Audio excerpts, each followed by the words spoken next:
तुम्हारा अन्नदाता, पग पग पर है संग तुम्हारे अन्नदाता। लहू किसानों का बन के पसीना सींचता है धरती का सीना।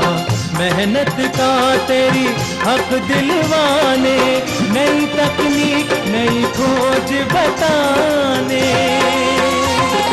पशुधन को गुणवान बनाना, पौध सुरक्षा को सिखलाना, खेती के सब गुर समझाने, भारत का सरताज बनाने। आठों पहर है संग तुम्हारे अन्नदाता, अन्नदाता। नमस्कार, मैं श्वेता भट्टाचार्य आप सभी दर्शकों का अन्नदाता कार्यक्रम में स्वागत करती हूं। हर रोज की तरह कार्यक्रम में हम लेकर आते हैं खेती बाड़ी से जुड़ी हुई बहुत सी लाभकारी जानकारियां। तो चलिए सबसे पहले देखते हैं क्या है विशेष आज के कार्यक्रम में। गेहूं की देर में बोई जाने वाली प्रजातियां और बुआई के समय सावधानियां। अमरूद के बाग में लगने वाले हानिकारक कीटों का नियंत्रण और उपाय।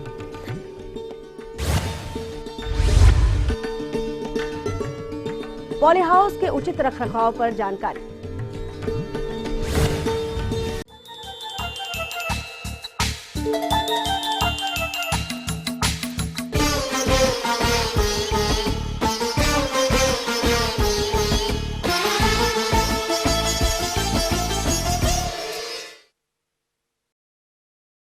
गेहूं अधिक क्षेत्रफल पर बोई जाने वाली रबी की मुख्य फसल है और प्रदेश में गेहूं की बुआई का कार्य अभी भी कुछ एरिया में हो रहा है और उस एरिया के किसान अभी भी गेहूं की बुआई करना चाहते हैं। तो देर से बुआई करके भी गेहूं की फसल से किसान अधिक उपज कैसे ले, इस विषय पर उचित सुझाव दे रहे हैं कृषि विश्वविद्यालय पंतनगर के डॉक्टर जेपी जायसवाल।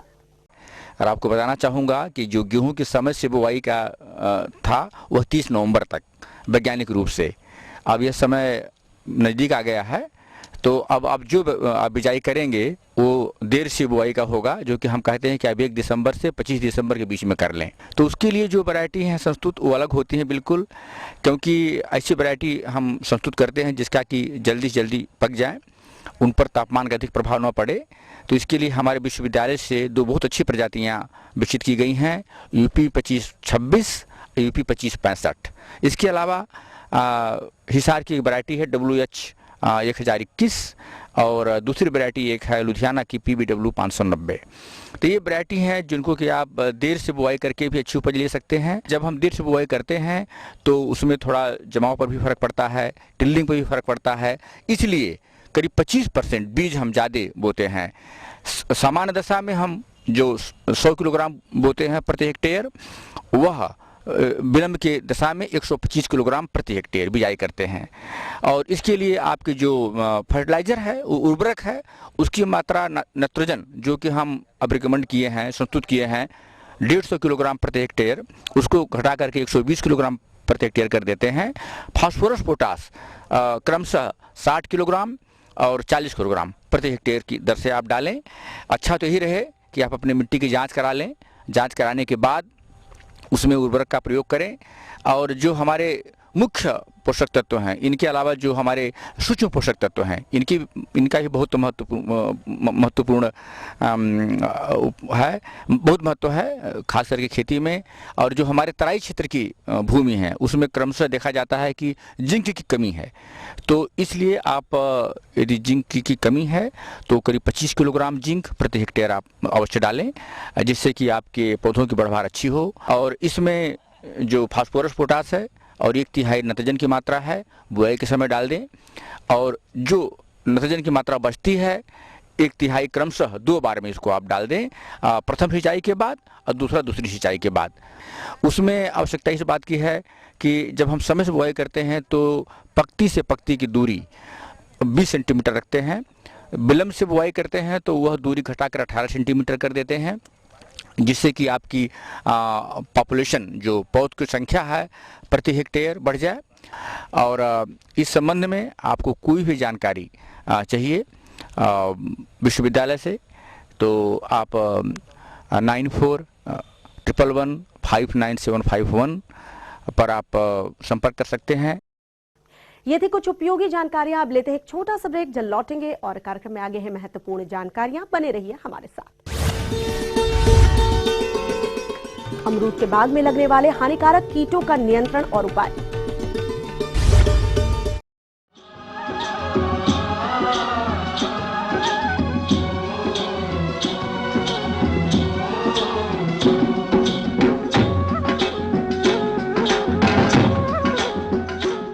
ब्रेक के बाद एक बार फिर से आप सभी दर्शकों का अन्नदाता कार्यक्रम में स्वागत है। बढ़ते हैं अगली प्रस्तुति की ओर।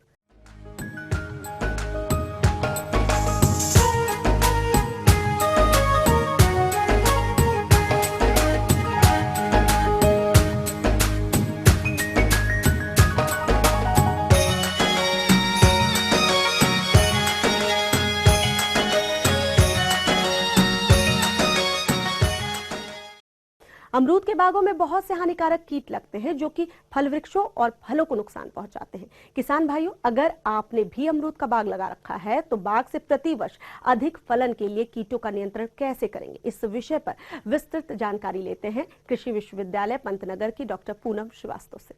अमरूद के बागों में आजकल फल दिखाई दे रहे हैं और अमरूद के हमारे इलाके में अब अच्छी प्रजातियां होने लगी हैं और अमरूद का फल होता भी बहुत ही पोषण तत्वों से परिपूर्ण है। तो उसके लिए सभी लोग आजकल अमरूद खाने में बहुत ही अच्छा मानते हैं।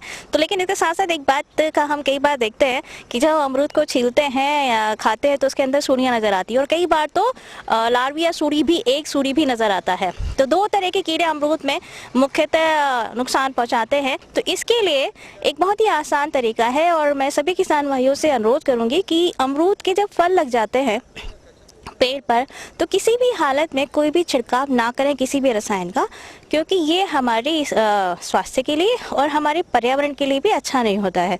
तो अमरूद के अगर फल में कीड़े लग जाएंगे और सूढ़ियाँ लग जाती है तो उसके लिए क्या करना चाहिए ये आप अच्छे से सुन लीजिए और उसके हिसाब से ही अपना करिए। अभी तो सर्दी का फल आएगा, बरसात के फलों में भी उसी हिसाब से आप प्रबंधन कर सकते हैं। इसके लिए करना यह है कि कई बार जो सूढ़ी की समस्या आती है वो एक फल मक्खी है। जो फल मक्खी अमरूद के फल के ऊपर अंडे दे देती और उसके बाद में अंडे से बच्चा निकलता है और कई सारी जो सूढ़ियाँ हैं वो अंदर अमरूद के फल को खाना शुरू करती हैं और ये पूरी तरह सड़ जाता है और नीचे गिर जाता है।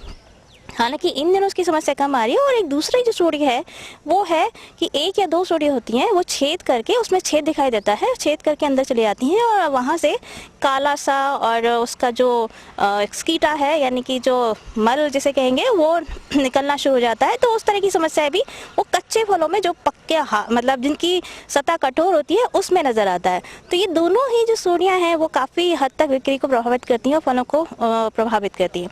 तो सबसे पहले काम हम इन महीनों में क्या कर सकते हैं, उसके लिए आपको करना है कि अपने बाग की समुचित सफाई पर आप ध्यान दें, क्योंकि जो फल मक्खी का कीड़ा है उसका जो प्यूपा होता है वो मिट्टी के अंदर जाता है। लगभग 1 महीने की उसकी जो जीवन चक्र है उसमें एक अवस्था होती है प्यूपा अवस्था, और वो जो प्यूपा है वो ज़मीन के अंदर चला जाता है। तो अगर ज़मीन के अंदर चला गया तो सबसे पहले आपको काम ये करना है कि आप समय समय पे अपने बागों की निराई गुड़ाई करते रहें। जब निराई गुड़ाई करेंगे तो जो प्यूपा है वो ऊपर आ जाएगा और जो परभक्षी कीट हैं या जो कीटभक्षी पक्षी हैं वो उन्हें खा लेंगे और अपने आप ही इसका जैविक नियंत्रण हो जाएगा। पहला तो ये काम हम कर सकते हैं।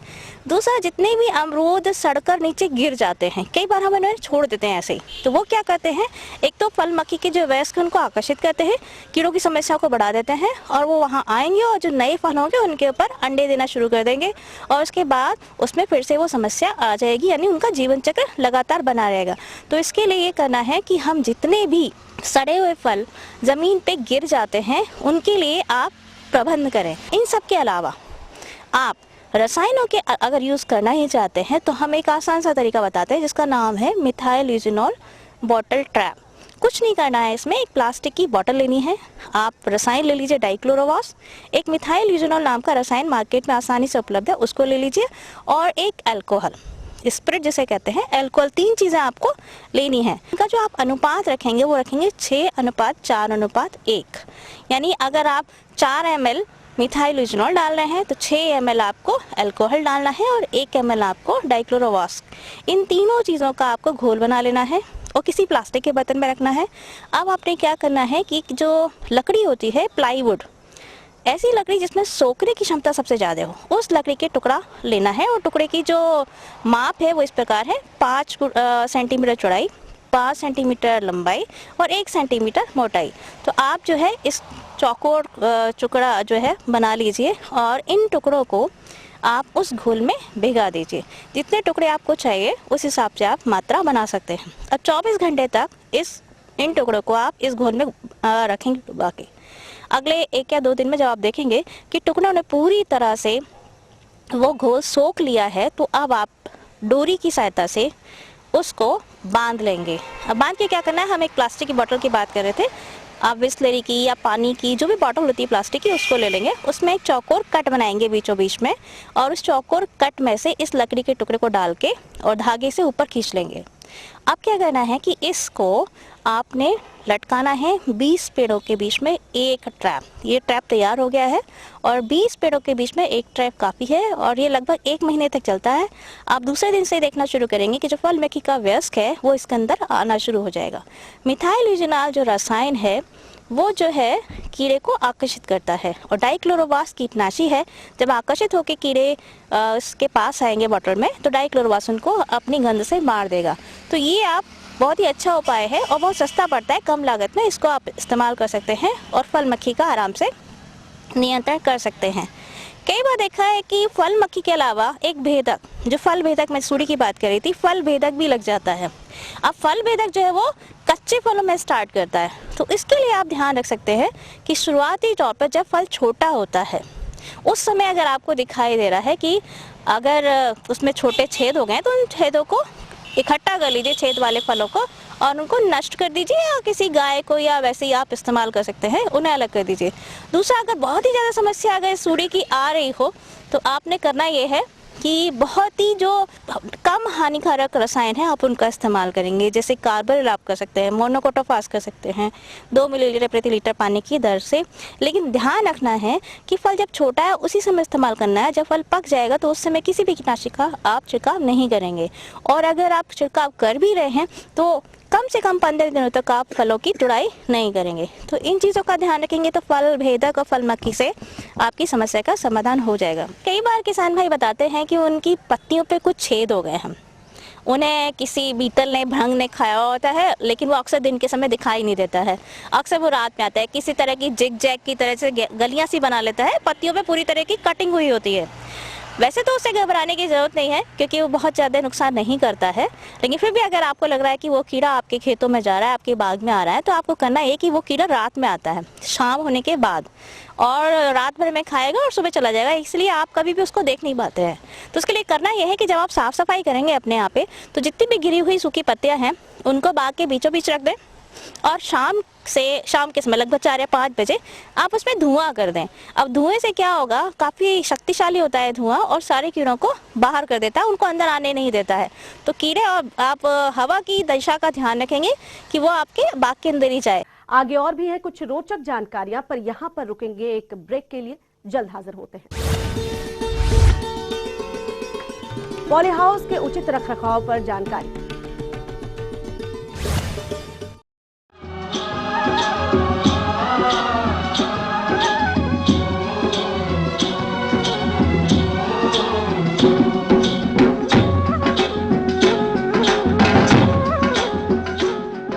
ब्रेक के बाद आप सभी दर्शकों का स्वागत है। चलिए अब रुख करते हैं अगली कड़ी की ओर।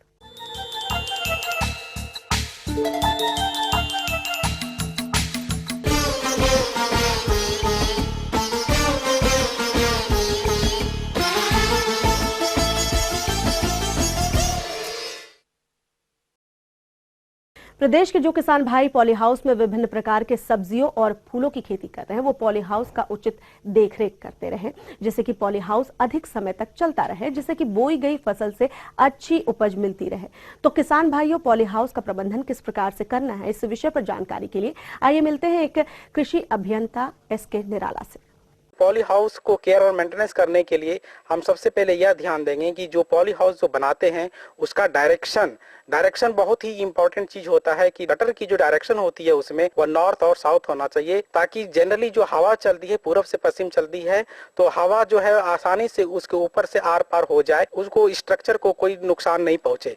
और यह भी है अपरान की जो ऊंचाई होनी चाहिए वो 1 से 1.5 मीटर होती है। पॉली हाउस को देखभाल में हमको यह भी ध्यान रखना चाहिए कि जो उसकी जो डोर होते हैं वो डबल डोर पॉली हाउस का बनाना बहुत ही एसेंशियल है। डबल डोर में हमको यह ध्यान रखना है कि फर्स्ट डोर हम खोल करके अंदर करेंगे, जब हम उस स्पेस में पहुंच जाएंगे तो फिर फर्स्ट डोर को बंद करके तब सेकेंड डोर को खोलेंगे।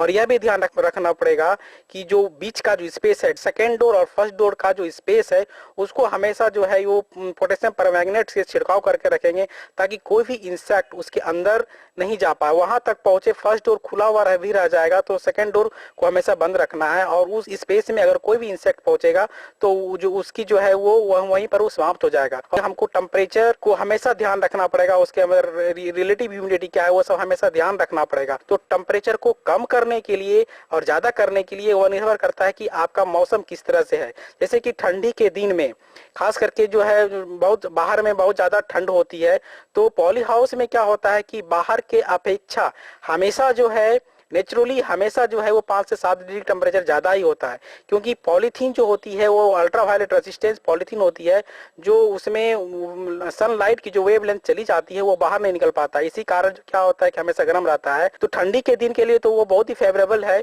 लेकिन गर्मी के दिन में क्या होता है कि बहुत ज्यादा गर्म हो जाता है। तो बहुत ज्यादा गर्म हो जाता है, उसको प्लांट के अनुकूल ठंडा करने के लिए हमको क्या करना पड़ता है, चारों तरफ के कर्टन के पोर्शन को ऊपर उठा देते हैं और उसके अंदर गर्म हवा हो जाती है। तो गर्म हवा हल्की होती है ठंडी हवा से, तो गर्म हवा ऊपर की ओर जो टॉप वेंटिलेशन होता है उसमें उसके हिसाब से वो ऊपर निकल जाता है, और उससे भी कंट्रोल अगर नहीं हो पाती है ठंडी तो फिर हम फॉगर चलाते हैं। फॉगर के अलावे भी जो है उसमें प्रोविजन होता है शेड नेट का, तो शेड नेट हम बिछा देते हैं।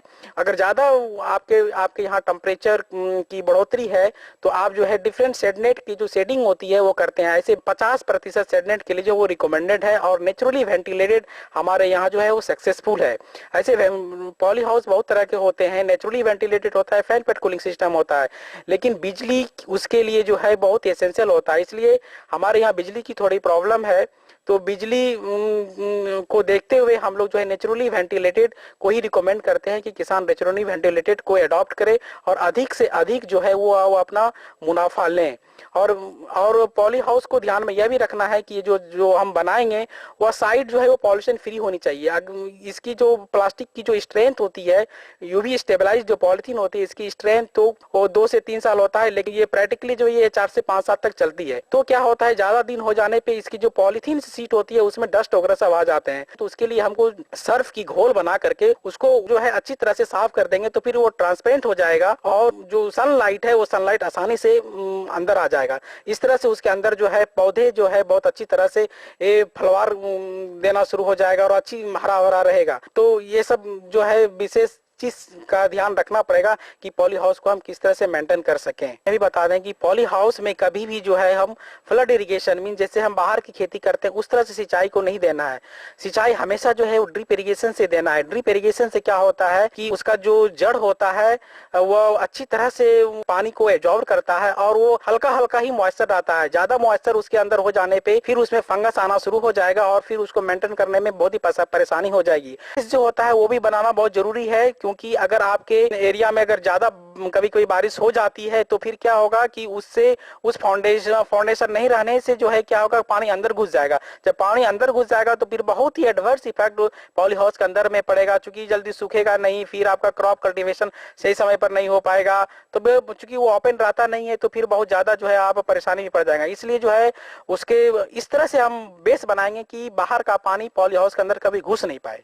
और पॉली हाउस में यह भी ध्यान रखना है कि एक बार अगर कीड़ा उसके अंदर घुस जाएगा तो फिर उसका मल्टीप्लिकेशन बहुत आसानी से बहुत फास्ट ग्रोथ से होता है। तो फिर पॉली हाउस में लगे हुए फसल को कंट्रोल करना बहुत ही परेशानी के काम हो जाता है। इसलिए हमेशा यह ध्यान देखना पड़ेगा कि उसके अंदर कोई कीड़े मकोड़े नहीं प्रवेश कर जाए। प्रवेश जब करे 1-2 कीड़े रहे उसी समय उसको चाहे कि हम कंट्रोल कर लें। फिर कंट्रोल हो जाएगा तो फिर आसानी से वो पौधे जो है हरा भरा रहेगा और आपको जो है मनचाहा जो है उससे बेनिफिट मिल सकता है।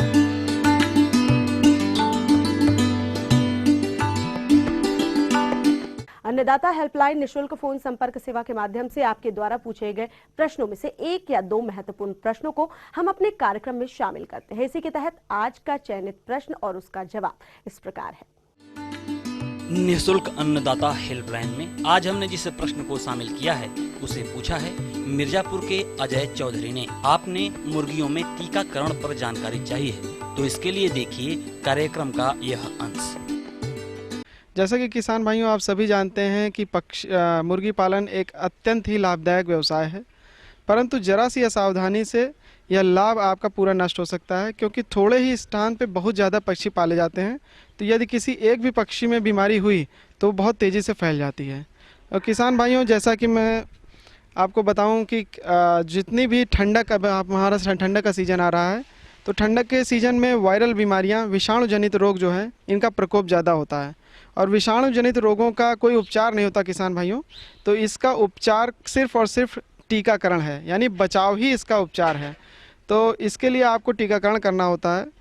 किसान भाइयों, हम लोग जो मुर्गी पालन करते हैं प्रमुखतः 3 प्रकार से मुर्गी पालन करते हैं। एक तो मुर्गियां वो होती हैं जो मीट पर्पज़ के लिए, मीट के लिए पाली जाती हैं, जिन्हें हम ब्रॉयलर कहते हैं। और दूसरी किसान भाइयों मुर्गी पालते हैं हम अंडा उत्पादन के लिए। और तीसरी एक और पाली जाती हैं, उनको ब्रीडर कहते हैं। वो कृषक स्तर पे नहीं पाली जाती हैं, वो औद्योगिक स्तर पे पाली जाती हैं। तो हम जो 2 मुख्यतः पालते हैं, मुख्यतः सबसे मुख्य तो ब्रॉयलर पालन है, मीट उत्पादन वाली मुर्गियां, जिन्हें हम 35 से 40 दिन रखते हैं, वेट गेन करते हैं, उसके बाद फिर बेच देते हैं। तो किसान भाइयों, मैं टीकाकरण के लिए आपको बताऊं कि कई प्रकार से मुर्गियों में टीकाकरण किया जाता है। कुछ ऐसे टीके होते हैं जो आँख और नाक में 1-1 बूंद डाले जाते हैं। कुछ मैक्सिमम टीके जो है पानी में दिए जाते हैं, और कुछ टीके ऐसे होते हैं जो खाल के नीचे दिए जाते हैं। तो टीका देने से पहले अगर ठंडक का दिन है तो 1 घंटा और गर्मी का दिन है तो 2 घंटा आप उसको खाना मत दीजिए, पानी मत दीजिए। इसके बाद वो पानी की तरफ अट्रैक्ट होंगी और वो करेंगी। दूसरी बात, जो टीका है इसको सबसे पहले एक साफ़ अलग बाल्टी में बना लें और उसके बाद ही मुख्य बर्तन में डालें जिसमें कि वो पानी पीते हैं, बेल ड्रिंकर्स वगैरह में। तीसरी बात किसान भाइयों, जिस बर्तन में हम इसको डालेंगे पीने के लिए, उस बर्तन को पहले खुरच के साफ़ कर लें, क्योंकि उस बर्तन में कभी कभी स्लेस में बचा हुआ जूठन या इस टाइप की चीज़ें होती हैं जिसमें कि टीका हमारा नष्ट हो जाता है। चौथा किसान भाइयों, जो हम पानी यूज़ करते हैं, जो पानी हम प्रयोग करते हैं टीका बनाने के लिए, उस पानी को हमें साफ़ रखना है, अच्छा पानी रखना है, और उसमें कोई सैनिटाइज़र नहीं डालना है। क्योंकि पानी मुर्गी पालन जो लोग करते हैं अच्छी तरह जानते हैं कि ये मुर्गी जो पानी को साफ़ रखने के लिए हम कुछ सैनिटाइजर्स का उपयोग करते हैं, कुछ दवाओं का उपयोग करते हैं, जिससे कि उसमें जीवाणु या विषाणु मर जाएँ। तो इनका प्रयोग नहीं करना है। और थोड़ी से अगर गर्मी के दिन है तो बर्फ़ का उपयोग कर सकते हैं, जिससे कि आपका टीका थोड़े समय तक, जब तक कि वो कंज्यूम ना कर ले, उसको उपयोग ना कर ले, तब तक आपका टीका सही सलामत बना रहे। जितना उसमें लिखा हुआ है उसी हिसाब से आपको मिलाना है। और कभी जैसे 50 पक्षी के लिए टीका है तो उसको 100 पक्षी के लिए, 60 पक्षी के लिए, 70 पक्षी के लिए ना करें। तो इन चीज़ों का आप ध्यान रखें तो ज़्यादा अच्छा टीकाकरण होगा। दूसरी बात, टीकाकरण कब नहीं करना है। पक्षी जैसे मान लीजिए कोई पक्षी बीमार है या कहीं पे बीमारी फैली हुई है तो वहाँ पे टीकाकरण आप ना करें। दूसरी बात, जैसे आपने रिसेंटली इस सेट से दूसरे सेट में अभी पक्षी ट्रांसफ़र किए हैं, आप उसी दिन टीकाकरण कर देंगे। पक्षी स्ट्रेस में रहता है, पक्षी जो है परेशान रहता है, और उस समय टीकाकरण करेंगे तो आपका लाभदायक नहीं होगा। तो इन बातों का थोड़ा ध्यान रखें कि किस प्रकार से कब टीकाकरण करना है। दूसरी बात, अब मैं आपको जो मांस उत्पादन वाली मुर्गियां हैं, ब्रॉयलर मुर्गियां, इसमें टीकाकरण के बारे में बताऊंगा कि सबसे पहला टीका जो ब्रॉयलर मुर्गियों में लगता है वो होता है मारक्स बीमारी का, और वो खाल के नीचे वहीं से लग के आता है गर्दन के पास में।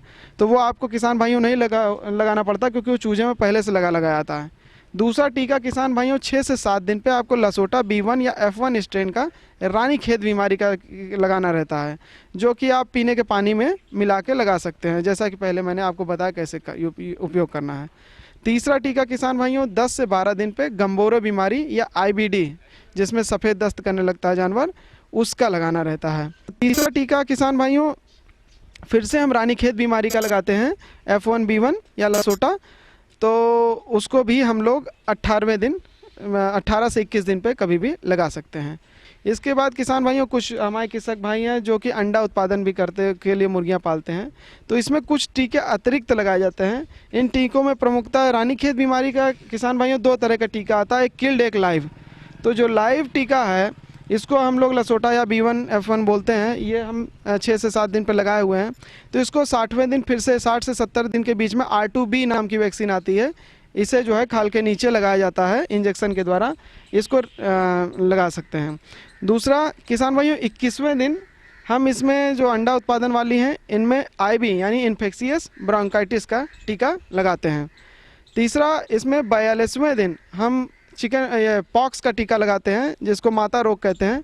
इसको किसान भाई लगाने का तरीका यह है कि उसकी जो आगे के पंख हैं उनको फैला के उसके बीच में जो वेब बनता है, जो पतली सी खाल होती है, उसके बीच में खरोच के निकाल देते हैं और टीका लग जाता है। तो इस प्रकार से आप टीकाकरण कर सकते हैं। और इसमें कई प्रकार के अंडा उत्पादन में बूस्टर भी लगते हैं जो कि बाद में लगाए जाते हैं। और कुछ एक टीके ऐसे होते हैं जो उस क्षेत्र के हिसाब से, कुछ क्षेत्र में क्या क्या बीमारियां प्रेवलेंट हैं उसके हिसाब से टीके लगाए जाते हैं। और टीकाकरण में कोल्ड चेन का ध्यान दें कि वो ठंडा टेम्परेचर जो है वो उसका तापमान मेंटेन रहे।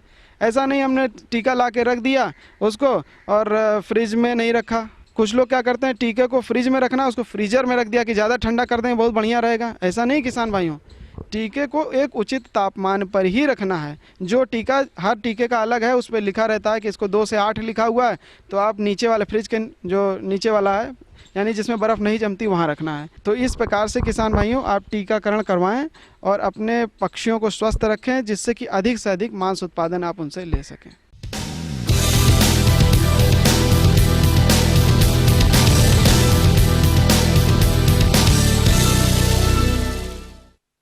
राज्य की विभिन्न मंडियों में कृषि उत्पादों के चढ़ते उतरते बाजार भाव की संक्षिप्त जानकारी इस प्रकार है।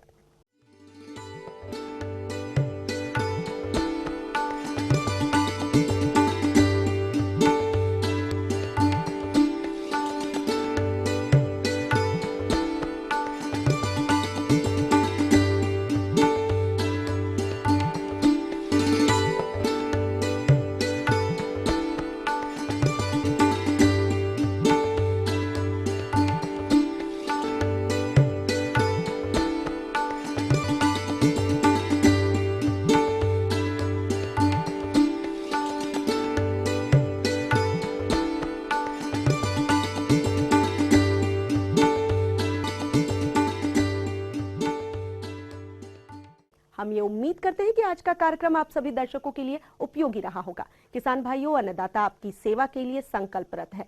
कृषि संबंधित समस्या और सुझाव के लिए हमें इस पते पर आप संपर्क कर सकते हैं।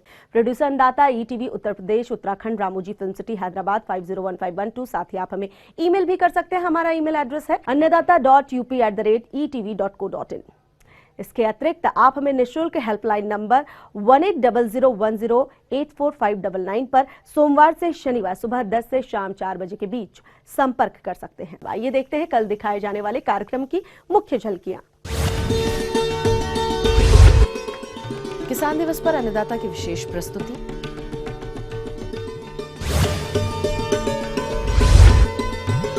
घरेलू निर्मित काढ़े का प्रयोग दुधारू पशुओं के लिए लाभकारी कैसे। फिलहाल अन्नदाता की पूरी टीम को दीजिए इजाजत। कल इसी वक्त आपसे मुलाकात होगी कृषि संबंधित कुछ और महत्वपूर्ण जानकारियों के साथ। नमस्कार।